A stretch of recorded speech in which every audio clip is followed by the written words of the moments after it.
Welcome to Moscow, Russia. আমি এখন যে বিল্ডিংটির উপর দাঁড়িয়ে আছি এটার বয়স হচ্ছে প্রায় 150 বছর। আরও মনে হয় 100 বছর যাবে। সোভিয়েত ইউনিয়নের স্ট্রাকচার অনেক মজবুত ছিল। আসলে সোভিয়েত ইউনিয়নের যখন গোল্ডেন সময় ছিল, মস্কো ছিল one of the richest and beautiful city in the world.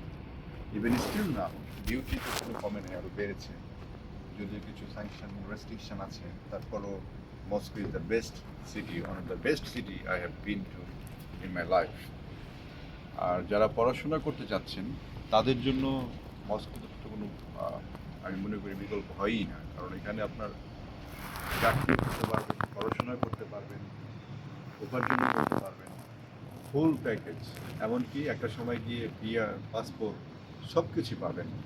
সব কিছু বিবেচনা করলে মস্কো, রাশিয়া হতে পারে এখন আপনাদের জন্য অন্যতম একটি সেরা পড়াশোনার জন্য গন্তব্যস্থান।